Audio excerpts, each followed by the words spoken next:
బట్టతలపై వెంట్రుకలు మొలిపిస్తానని గుండ్లు కొట్టి పరారు. ఇంకా ఇది హెడ్డింగ్ చూస్తే ఏమని గుర్తొస్తుంది అంటే విక్రమార్కుడు సినిమాలో రవితేజ కదా అందరికి గుండు కొట్టు డబ్బులు తీసుకొని పారిపోతారు కదా, సేమ్ అదే రకంగా ఇక్కడ ఇంకా బట్టతలపైన వెంట్రుకలు మొలిపిస్తా అని చెప్పి గుండ్లు కొట్టి పరారట. గుండుకు 200, బ్రష్కు 20 చొప్పున వసూలు. ఇంకా జడీ బ్యూటీ పేరుతో సోషల్ మీడియాలో ఢిల్లీ వాసి ప్రచారం. ఓల్డ్ సిటీకి రావడంతో క్యూ కట్టిన వందలాది మంది బాధితులు. బెడిసి కొట్టిన ట్రీట్మెంటు, గుండుపై కురుపులు, హాస్పిటల్ పాలైన బాధితులు, పరారీలో నిందితుడు అంటూ వార్త.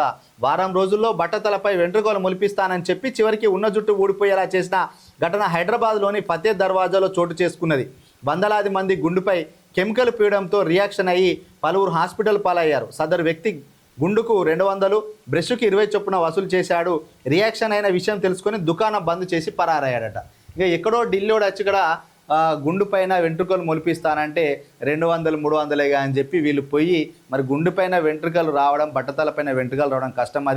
అది సీరం టెక్నాలజీ తోటి ఎంత చేసినా కూడా అచ్చుడు కష్టం. ఇంకా అందుకే బట్టతలపైన బాగా డబ్బు ఉన్న వాళ్ళు కూడా బట్టతల ఎట్లుంటే అట్లనే ఉంటారు తప్ప దానిపైన ఎంటికలు వేసుకొని మళ్ళీ మొలిపించుకోరాలు. కానీ ఇది జలక సామాన్య ప్రజలు ఏంటంటే జుట్టు ఉంటేనే మంచి అందంగా ఉంటుంది, అట్రాక్షన్ ఉంటుంది అని చెప్పి జుట్టు కోసం వెంపలాడడం వల్ల ఇట్లాంటి మోసాలు బాగా జరుగుతుంటాయి. ఇక స్కిన్కు సంబంధించిన, జుట్టుకు సంబంధించిన, బ్యూటీకి సంబంధించిన మోసాలే ఎక్కువ జరుగుతూ ఉంటాయి.